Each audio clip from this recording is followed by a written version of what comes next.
Hello and welcome. My name is Michaela Broomberg from the Royal Society of Literature. I'm delighted to introduce this event. It's a conversation between two truly remarkable writers, Michael Cunningham and Tash Aw, who will be discussing Michael's latest novel, Day. Michael is a recipient of a Guggenheim Fellowship and a National Endowment for the Arts Fellowship. He's also a lecturer in the English department at Yale University. His book, The Hours, won the Pulitzer-prize for fiction and the PEN/Faulkner Award for fiction, and was later made into an Oscar-winning film of the same name. An opera of the book has just opened at the New York Met, and we have the director of the opera, Phelim McDermott, in conversation with actor Natasha McElhone for our Dalloway Day event this year, which you can watch on our website. Michael Cunningham is a master of drawing epic portraits of groups of characters from intricately layered details of their lives. Day is his 8th novel. It is powerful, luminous, and searing. It's a New York Times Book Review Editor's Choice, Best Book of the Year from NPR, Harper's Bazaar, Chicago Public Library, and many more. He's going to be interviewed now by Tash Aw, who has been a fellow of the RSL since 2023, and he's the author of 4 novels, most recently We the Survivors, and a memoir of a Chinese-Malaysian family, Strangers on a Pier. He has won the Whitbreath and Commonwealth Prizes, an O. Henry Award, and has twice been longlisted for the Booker Prize. His fiction has been translated into 23 languages, and he's a regular contributor of the New York Times, The Guardian, and the New York Review of Books. Day is available from the RSL's bookshop.org page, where you can find also Tash Aw's latest book, We the Survivors, and the link is just here on this page. Please welcome Tash Aw and Michael Cunningham. Hello, Tash. Hello, Michael. It's Nice wonderful to to see see you again. Likewise. I Full feel like disclosure, we know each other. absolutely. We don't see each other often enough, but I read your books so often and reread your books so often. I feel that I'm somehow either in some small way attached to you. Um, I have to say this book really, it sort of moved me so much. The characters stayed with me for weeks. I got sent the galleys early on. I was so involved in their lives. It's the story of a family on a specific day in April over 3 years. And within that, there are different formations, different triangular relationships, people's lives intersecting, and with each intersection, they bring their own pasts. Could you tell us a little bit more about the book and how it plays out? Sure. This novel was, if all novels are difficult, each novel is difficult in its own way. Thank you, Leonard Tolstoy. With this one, I was actually halfway through a different novel when the pandemic struck. And I thought, how could anyone write a contemporary novel that ignored the pandemic? For all sorts of reasons, including, I suppose, the most obvious, there was no one on the face of the planet who was unaffected by it. You couldn't say, well, it's just going to be too hard to write it to include the pandemic. So this will be set in Japan or Afghanistan. There's no place. Mhm. So I couldn't see how to bring the pandemic into the novel I was writing. It would at that point have felt sort of tacked on. Like, here we are at this slightly awkward party, but then, oh, it's Godzilla. Who expected a 50-foot fire-breathing dragon? So I just put that one aside and then moved on to the real question, which for me, it was, novels are about human beings. At least the ones I know and love. They're certainly not about viruses. So how does anybody write a novel that's very much about the pandemic, but isn't actually about the pandemic, is about the people who are variously or not living through it. And that's where the structure came in. I think this is the first book I've ever started with a real structure in mind. It's usually, oh, a shard of broken glass and someone you think from behind is your dead mother, and then a novel somehow sprouts out of that. But for this one,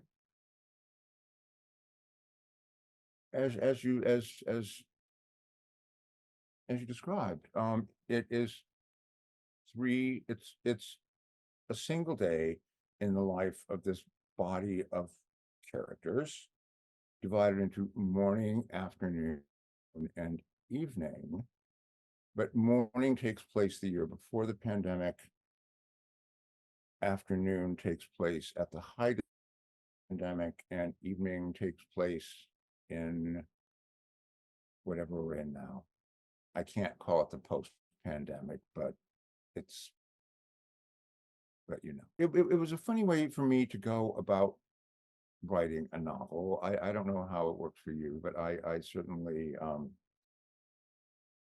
start with the characters, and this I'd time like I to was come back to this starting. the question of, sorry to interrupt, and I'd like to come back. There's a No. slight lag with the bandwidth, but I'd like to come back to the question of structure later, because I mean it's I find it fascinating to hear you say that this is the first book you started with a structure in mind, because Sure. when I was first starting out when I was writing my first novel, and thinking this was going to be, it's an impossible task. How does anyone become a novelist? How does anyone write a novel?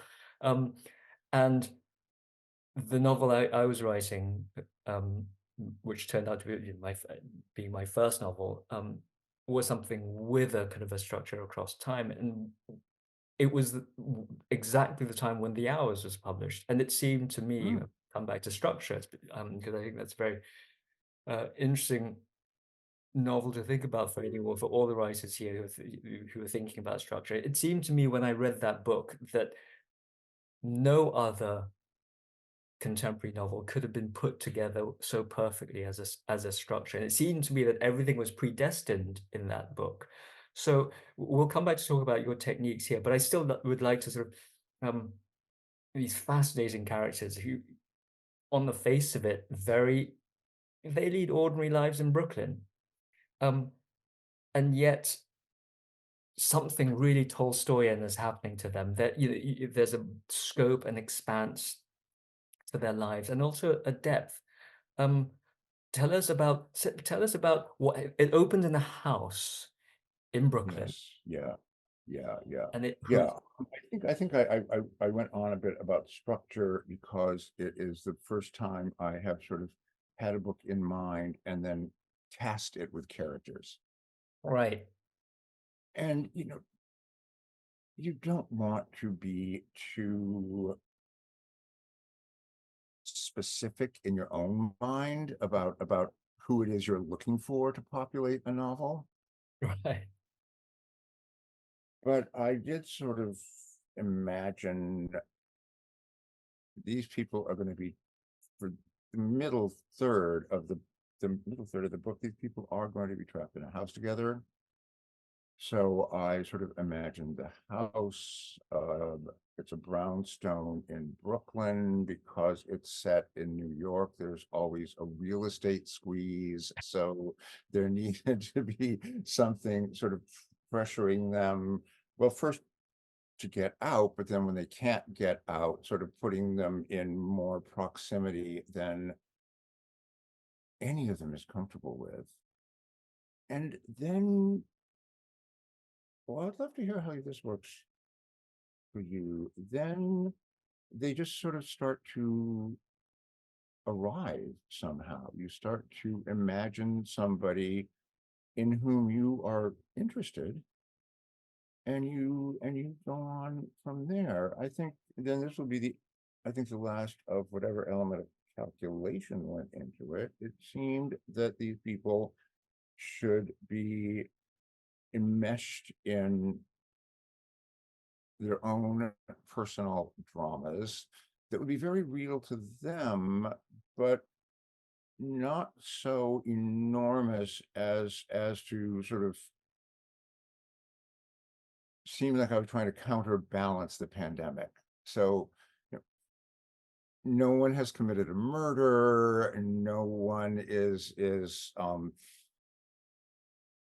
posing as a physician when they've actually never been a medical, that Yeah. I really consciously eschewed anything too dramatic for them and just sort of let them spin out in my own mind. I mean, I always wonder where the characters are, how the characters arrive for any writer I revere.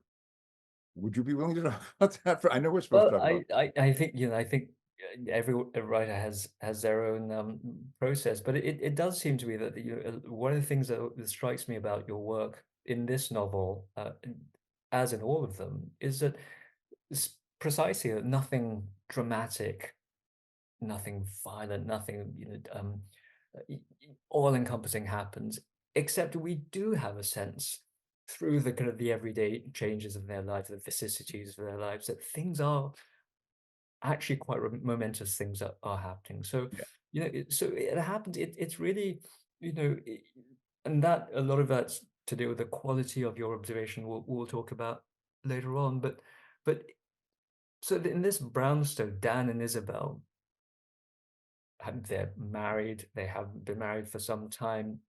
They have two lovely children. But Isabel's younger brother lives in the attic. I'm not sure if that's the correct real estate term, but he lives in the upper part of the house, which has its own That would be the real kitchen. estate term. The second floor suite. Okay, You and I know it. it has its own kitchen. He has a sort of he's a school teacher,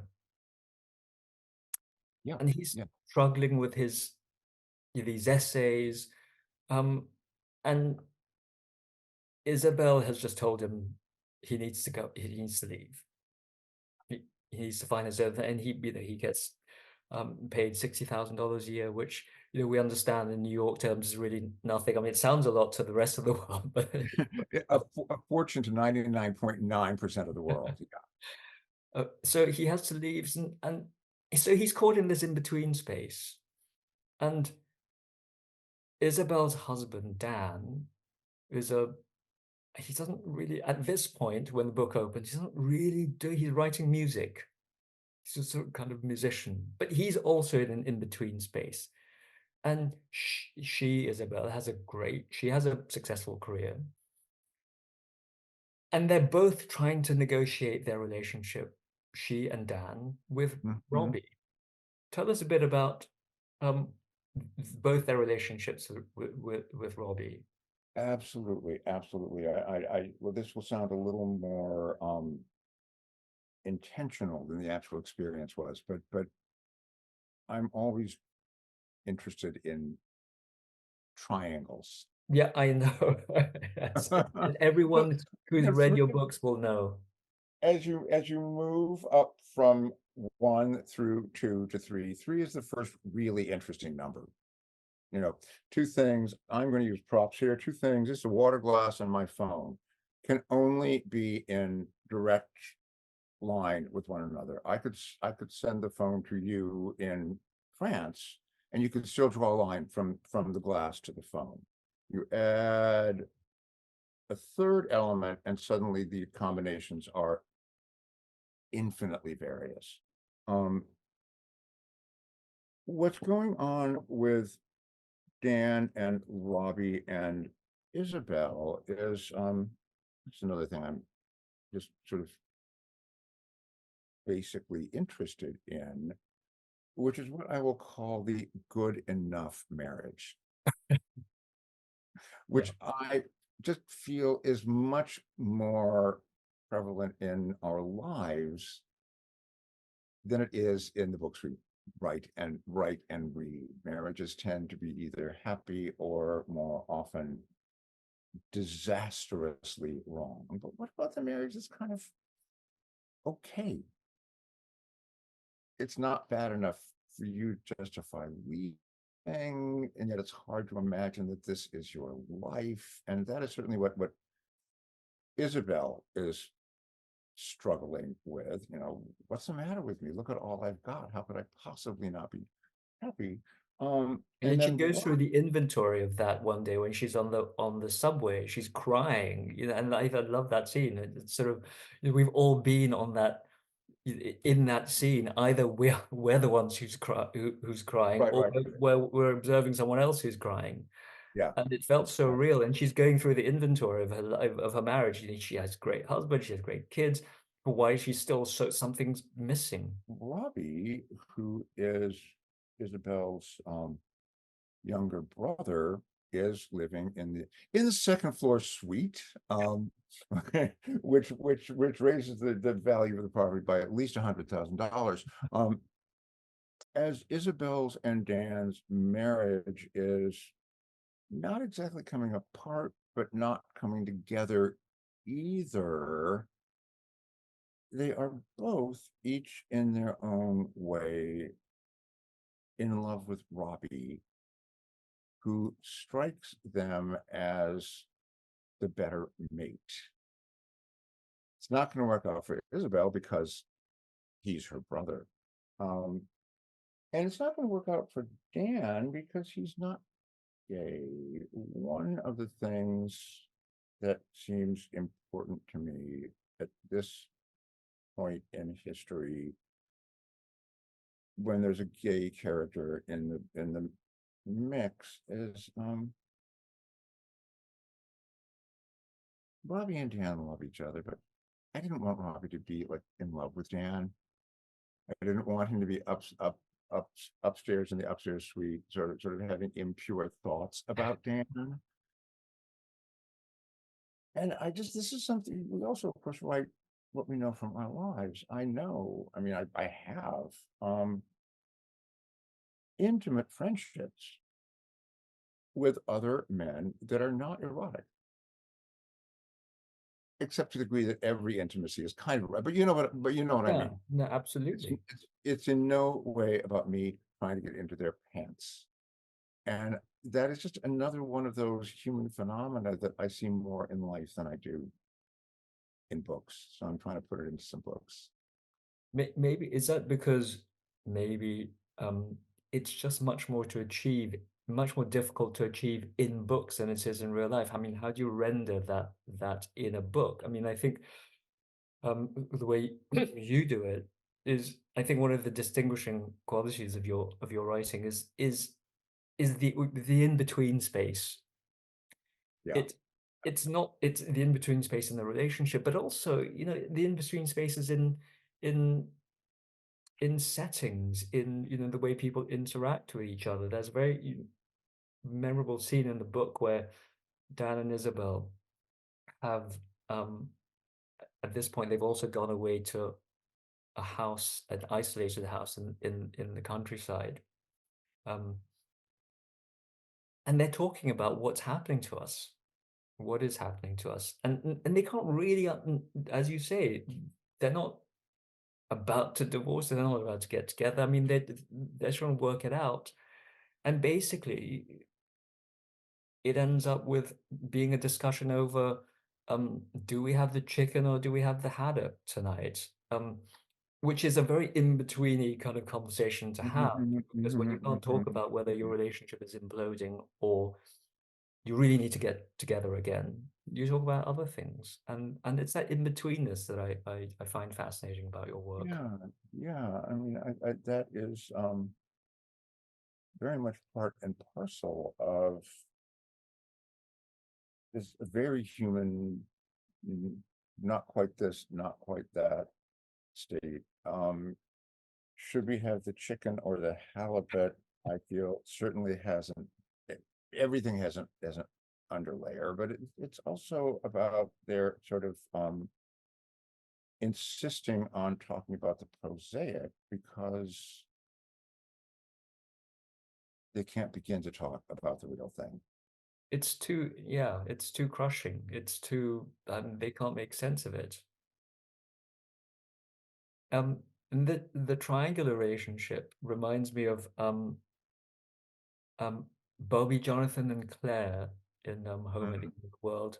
And also to me, and I don't know if I'm right in drawing these sort of parallels, but I also remembered Clarissa, Richard, and Louis, who also had Right. this.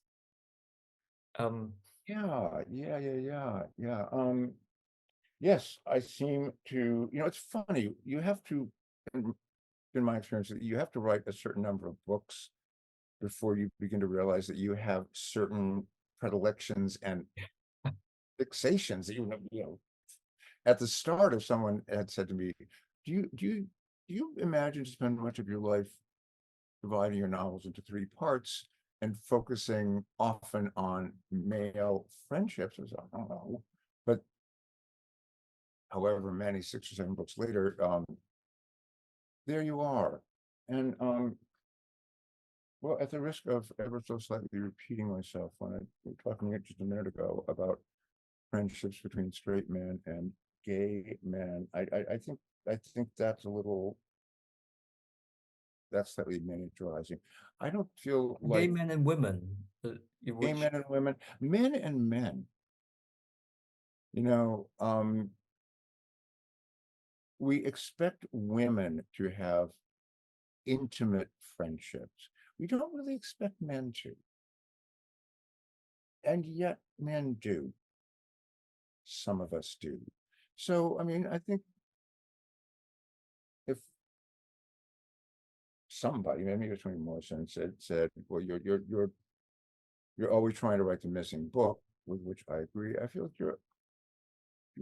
you're also trying to sort of shine some sort of flashlight on relationships and emotions and ways of being that you're not seeing much of in the books you read. I know absolutely, and I think the way you write about friendships between men, um, actually questions the whole idea of how we think of masculinity, and the characters themselves, without meaning to, in their own way, are questioning their own relationships with masculinity. Robbie, as a gay man, you would expect would be a little bit more, I don't know, maybe a little bit more articulate in the way he sees his sexuality. He sees himself as occupying the gay male space, but even he isn't, because he has an alter ego. He does. He spends a lot of time, he invests a lot of time and energy in creating a fake Instagram character called Called Wolf. yes. Yeah. I'm not much interested in social media, but I love Instagram. The idea that Me you too. can get these sort of glimpses into the lives of unlimited people. And because I'm messed up the way I think a lot of novelists are, I follow certain people. I didn't even know you were on Instagram, but I am. I'm on Instagram, and I follow certain people sort of at random because I'm interested in seeing enough of what they post. My dog, this pie, my mother's come for a visit, to begin to sort of see what's underneath the avatar they're putting up on Instagram. What are they not photographing? right. And so it was a short step to the idea that Robbie, who has been disappointed over and over again in love, would create, well, an avatar, a fictional person named Wolf, who posts stolen photographs from other people and becomes a sort of person on Instagram without being a person at all. And part of what felt important to me about Wolf the Avatar is that he's not, Robbie doesn't think of him as some kind of superhero, super stud. What he is to Robbie is Robbie under a different name as a slightly better version of himself. Robbie, but with lights turned on a little brighter, with the sound a little clearer. Robbie who falls easily into love, you know, a sort of, I wouldn't say whitewash, but you know, a kind of, I think it's a fantasy. Well, maybe only I have, and no one else does. But you know, this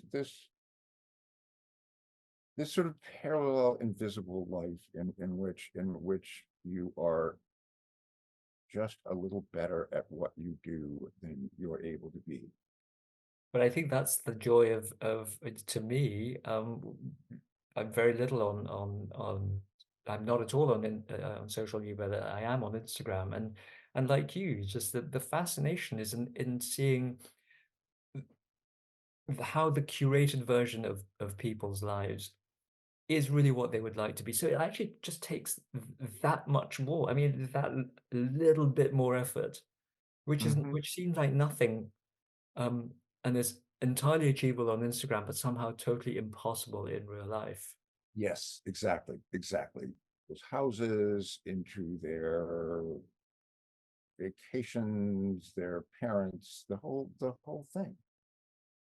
And I'm just fascinated by that. Halfway through the the novel, deep in lockdown, Dan, who's actually, maybe you should describe Dan, because I find him very fascinating. Yeah. Isabel's husband, who's sort of, when he opens, he sort of feels as if he's like this. He's still young. He's been 40s, but he feels as if he's a man who's really past his best. That the best is behind him. He's sort of pathetically trying to write music, um, which we think is never going to sort of become successful, but then it does. And then it does. And Because then it, yeah. who doesn't like the occasional surprise? And then it does. Yeah. You know, Dan was a sort of rock star manqué who got a little, who made a certain degree of headway in the world of rock and roll, but you know, nothing like stardom. Though he kept thinking, oh, it's going to happen, just give it a little more time. They're the opening act for a sort of B-level main attraction. And then he and Isabel have their first child, and Dan, telling himself that he is willing to take a little time off from his career and raise the child so that Isabel can pursue her own career. It's a real gesture, but oh, you know, human beings are capable of more than one motive or more than two motives at a time. That's part of what's interesting about us, but without realizing that, I think Dan was also sort of saying to himself, wouldn't it be good to stop striving like this? Wouldn't it be good to no longer be like in my late 20s and packing up the van after in Tulsa, Oklahoma? And then there's another child, and he sort of metamorphoses into a husband and a father. And but Isabel is kind of over it, the whole thing. So Dan and Robbie sort of become the parents of these two children. I don't think negatively, but well, I don't think negatively about any of my characters, but I care about Dan, and I would never want to write a sort of stock, insensitive, brutal, straight guy. God knows they exist, but I Oh, don't want God, yes, oh yes, they do. to. I mean, in fact, it's one of your great sort of I think the great quality, shining qualities as a novelist is that actually all your characters are treated with the utmost respect and love, actually. And even Dan, who on the face of it, is the kind of he's the one who, I guess, in the hands of a lesser novelist would be the stock, I don't know, chauvinistic male, straight man who is at home, just sort of feeling unfulfilled because of why we don't really know. But in fact, we have a lot of sympathy for him, and it's really difficult, when it comes to the point where really we feel that he and Isabella have to make a decision as to what to do with their marriage. Mostly we would be rooting for her, but it's really not so clear with um, this couple, because their space is again, it's in that liminal space between he's good and he's bad. They're Yeah. just something is lacking. I'm always aware of the sense that any character in any novel is visiting the novel from a parallel unwritten novel that's strictly about them. So how are they the heroes of their own stories? I teach writing, and every now and then one of my students will say, well, I just didn't find this character likable. And I can kind of do this professorial thing with my glasses when I need to, and say something like, I think what you're probably saying is not so much that you didn't like this character. We're not looking for likability. What I think you may be saying is the writer has not yet succeeded in making this character legible to you. Because the whole trick, the whole point is to give first yourself and then readers a sense of what it's like to be this person. You're an attorney in a parallel legal system, and your client is guilty. Everyone knows your client is guilty. That's not the point.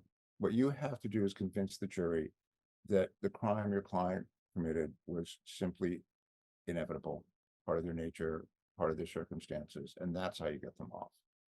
Or really, they just need to know the simple facts of why your client did that Oh, thing. yeah, exactly. And sometimes, whether the crime is in fact a crime. And I think part of it is whether or not the writer has been able to inhabit the character fully. And that's something you do incredibly well with. And without wanting to sort of talk too much about recurring themes, and it's often clearer for outsiders to discern recurring themes in another writer's work. Women, and more specifically mothers, wives, but mothers. It's not just wives; they're mothers on the verge of. They're just barely holding it together. They're just struggling to sort of deal with life, deal with kids, and on the face of it, they're fine, but underneath that, they're basically on the brink of a breakdown. They just need some space for themselves, and this is Isabel in this book. It's also Virginia Woolf in The Hours. It's also Laura Brown in The Hours. It's actually also probably also Clarissa in The Hours, but but certainly Mrs. Brown. There's a very memorable scene where she drives all the way into the city on the freeway, just to check into a hotel to read. Right. Mrs. Dalloway. She just needs that time. The cake is screwed. Husband's birthday dinner is screwed. Everything is messed up, and she just needs some space. And Isabel is the same in this book. Yeah, I think sometimes we create a character or write about a situation that is interesting to us, that we have invented for some reason, or resembles the situation of somebody we know. Again, this is one of those things I would never have thought of when I started to. I'm going to be writing about a lot of women who feel trapped in marriages and children. But that was my mother, and oh, I hope I don't sound too much like Norman Bates in Psycho when I say this. She is no longer with us, so I feel more free to say it. I seem, this is not conscious, of course, but I seem to want to keep insisting in book after book that this person matters. Whether or not they were able to actually break out, or whether they simply made whatever piece they were able to make with what they've got. And yeah, it's oh mom, there she is. It's hard. It's hard. It's hard to shed some of these people. The person who who really shines a light on the mother, I mean, really in quite in a very concrete way, is the child who is too aware, very young, very they're just they observe everything, and they observe above all the mother. Now in this book, it's little Violet. So like Richard is in the Hours, and I can't help but thinking as that little Michael might once have been that observer, which is why your books have this quality of the person sitting in the corner watching the whole family go about their business, fall apart, but actually you're too small to interject. You're too young to sort of be an active participant in you can't stop anything. You might try and bring people together as Violet does in this book, but actually you're just there as an observer. Yeah. No, it's absolutely true. And most books I could think of, most stories that center on children get the parents out of there. From A Catcher in the Rye to every Disney movie ever made, because children are acted upon. And we're generally more interesting when we're able to act. But it's also true that a young child literally depends on the parents for survival. And often, not always, if the mother is the primary parent, the child has to be really watchful lest she, I mean, not many mothers would actually do this, but lest she sort of say, well, that's it, you've driven me too far around the bend, no more food, no more show. And and mothers do that. So yeah, I mean, I think often a child is paying closer attention to the adult in question than almost anyone ever pays to anyone again. Absolutely, because it is that dependence that drives the observation. But I also think the way that you inhabit the child's world. I mean, quite often, in writing, and I think this for all the writers and students of writing who will be paying attention to what you say here. Quite often, writing about children from a child's point of view feels incredibly stilted because it's essentially an adult, sort of 30 years or 20, 30, 40 years older um, than the child, reaching back and infantilizing the child. But you treat children with incredible respect, and they feel very much like children, but also quite adult. Thank you. Yeah, I mean, I think the only trick, and it's not much of a trick, is understanding that a child will change considerably over time, but they're already a fully formed human and need to be depicted as such, as a fully dimensional being. And I think where maybe some writers go astray is in imagining that childhood is some kind of universal generic condition, and that being the fact that you're 5 years old says anything really important or definitive about you beyond the fact that you can't drive yet. I think it's to do. I mean, when I think of the way your children are, it makes me think of the way time also changes, particularly in this book, and the way that Violet is already so she's so precocious, obviously, but also something in the way she sees the world is already anticipating her as a grown-up person. And in a sense, that's the whole notion of day, one day, but stretched over 3 years, um, makes us instantly think about how these people, how these characters are dealing with the passing of time. How did you think about that? Was that important to you in this book, in the writing of Um, this book?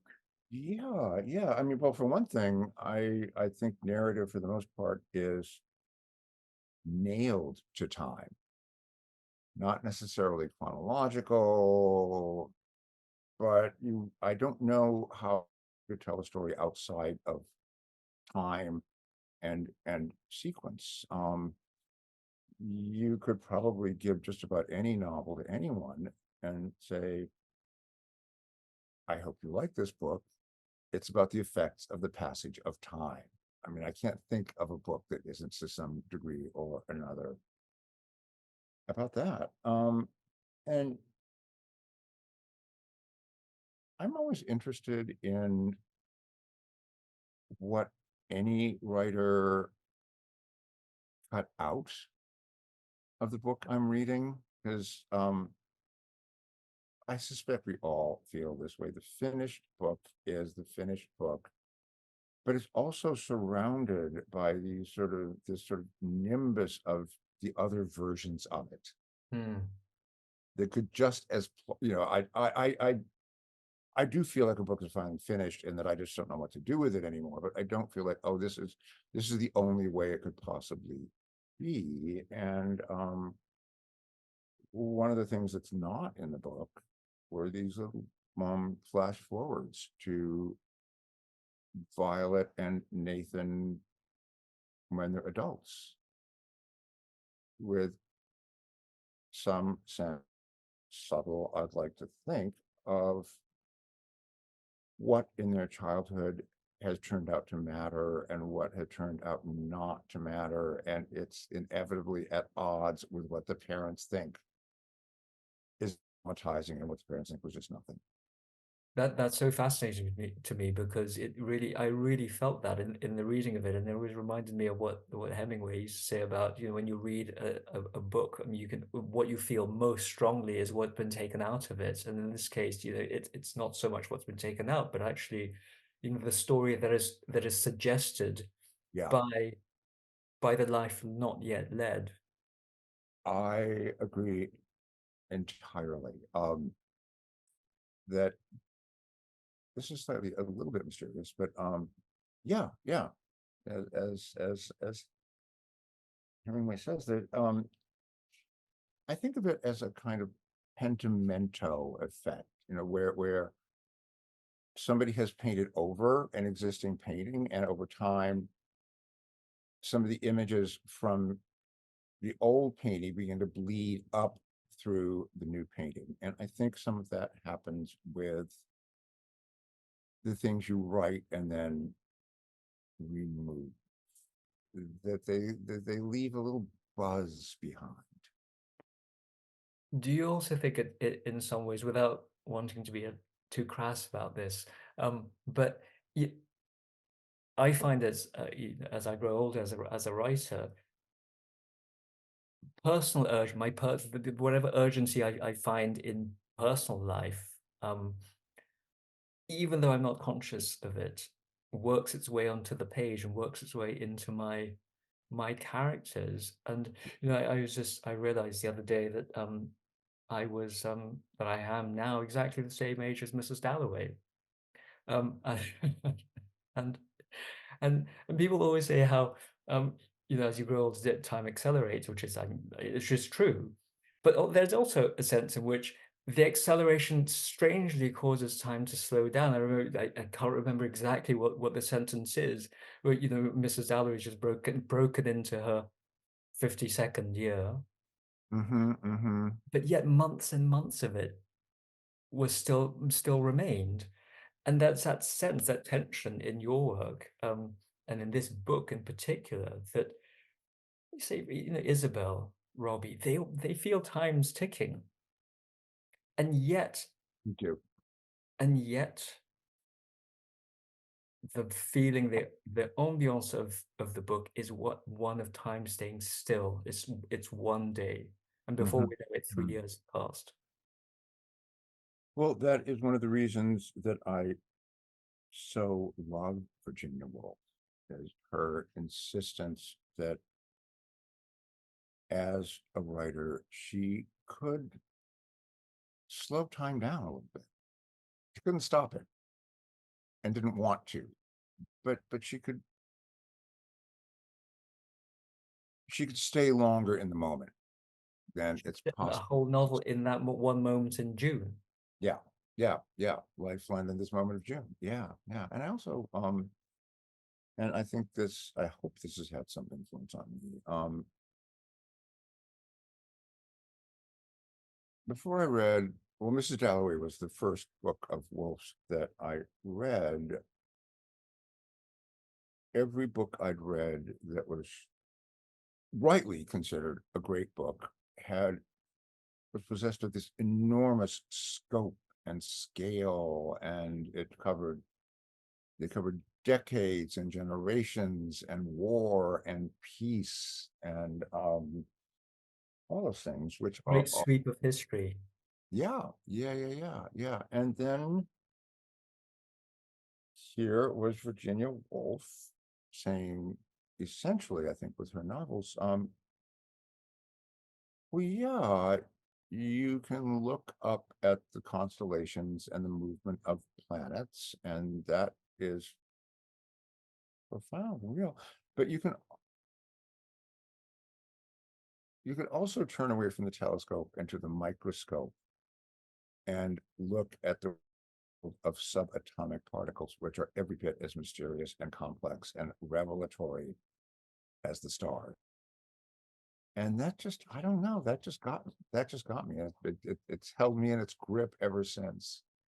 Absolutely, no, absolutely. It's very powerful. It's one of sort of many things that Woolf teaches writers. And one of the things I've always clung to is something very much more prosaic, which is that when she wrote for to be a woman and a writer, all you needed was a room of one's own Right. and £500 a year. Yeah. Of course, that now even Robbie's $60,000 a year doesn't really get you much, but in New York, but there is a certain element of how a writer can learn from other writers in purely practical terms. You can learn a lot about the writing of your own novels from reading other writers, but you can also learn from how a writer lives. Now, tell us a bit, because I think a lot of people would be fascinated to hear how you organize your life as a writer. How do you balance teaching and writing? Is that something that you've taken naturally to? Some people are natural teachers, others have to learn. I love teaching. I only teach one semester a year, and I commute up to New Haven. I don't linger on the campus. But I have, and by the way, initially, I didn't want to teach. When I was in graduate school and all my friends were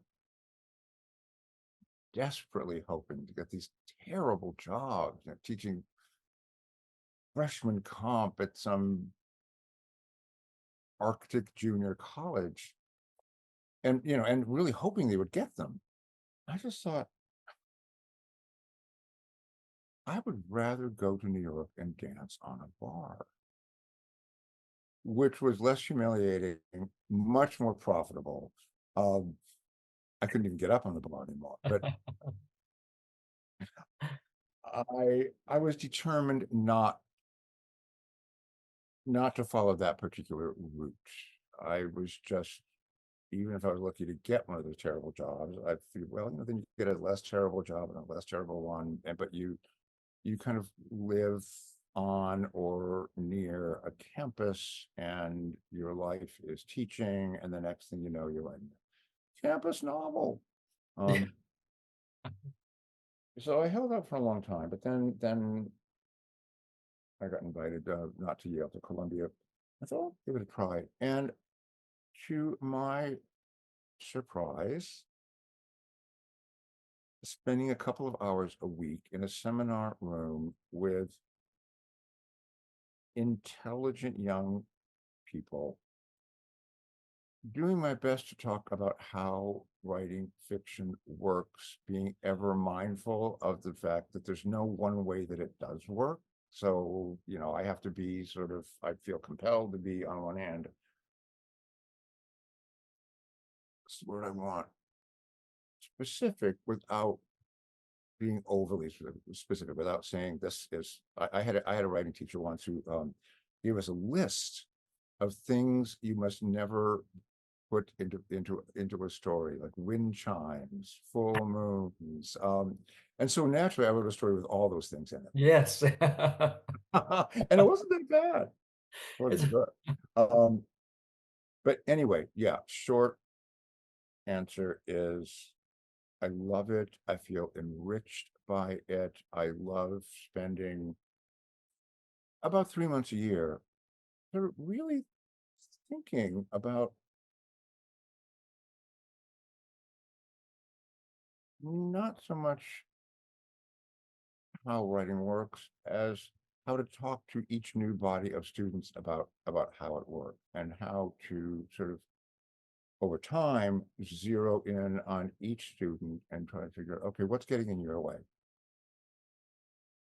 And then, yeah, but then I'm done. Then I have exactly 3 months worth of teaching in me, and then I'm finished. Right. And you find that's a good balance? Yeah, I Yeah. do. I would miss it. For all kinds of reasons, including, frankly, the fact that for 3 months out of every year, it's good for me to be among other people like that. Well, and other people, I think, who um still see at the stage in writing where everything is possible, and everything. This is what I found in the classroom, and I don't do a lot of teaching, but I have done it at Columbia. I think Columbia is is very sort of, Yeah. it's an unusual place because it has a particular reputation. But you're right, the dynamic in the classroom I found really invigorating, because if you go to any kind of writerly convention or writers conference, what you'll find is a lot of writers moaning about how difficult the publishing industry has become, moaning about advances and how terrible things are, and how writing is. And you just get this impression that writing is a drag to all of them, and that's something you don't get in a classroom. Where everyone is, excited about their work, and just the feeling of writing being this slightly wonderful thing, wonderful you know, Right. in the Right. traditional sense of the word, filled with wonder and filled with possibility. And I teach at Yale. I teach undergraduates, not MFA students, and it's so much more fun to teach undergraduates for exactly that reason. They're that much more sort of wide open to whatever they might figure out how to do. A lot of them don't even want to be writers. Yeah. They're just interested in writing. And I found the atmosphere in MFA program very different and more difficult to negotiate. Well, because I think in an MFA program, the difference, the distinction between writing and publishing is blurred. I mean, you can't. It's very difficult to sort of to extricate to disentangle the two, and actually the joy comes from writing. The publishing is a little bit more. It's much more Yeah. depressing, but writing in itself is something that is. No, it's more competitive. It's almost too important at that point because graduate students have already declared their determination to be writers, and they find themselves with like 30 other people who are similarly determined. And I just yeah, And I just as someone who's had a very, very decorated career, a celebrated career, are you still able to sort of maintain that distinction between the kind of the joy of writing on the one hand, being able to isolate that from the kind of slightly sometimes sort of the shabby reality of publishing, which is that you have to sell books.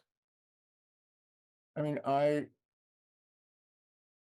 grow impatient with, but I also understand writers who go on and on and on about how difficult it is, because it is unbelievably difficult. No, well, I think everyone needs to know that. And I think writers want people to know that, because, oh, look, a book, how great. It is unbelievably difficult, and it does put you into daily contact with your own limitations. But well, speaking only for myself, if it did not also involve interludes of real joy and a sense that I'm connecting with something and I'm doing my real work, if it was all just misery, I would move to Miami and get a job selling ties in a men's store. Or dancing on a bar, Michael. That's You it's know, I at this point, it would have to be in old age homes, and they only give quarters, which like fall out of your jockstrap. I think you're doing yourself down. I'm sure there's still a very big market. But Michael, it's been such a pleasure Such a pleasure. talking to you, and I feel as if we could have gone on much longer. And I think if we were talking um in front of a real life audience, I think they would be clamoring for more. But I think we have to sort of draw a line You have to here now. And but right just now. to say that this conversation, I hope, will live somewhere on the internet and linger longer in people's minds, just like your wonderful novel has done with me. So let's hope Here's to to our own ongoing absolutely. unrecorded conversation. Thank Very, you very so much, Michael. thank you. Thank you, both of you, Tash and Michael. That was absolutely brilliant conversation. It was such a privilege listening to you talk about day, about the hours, and about reading and writing. It felt like a masterclass about how to craft characters and tell stories. And thank you to our audience, for all of you for joining us from all over the globe. And join us for more events online and in person at the Royal Society of Literature.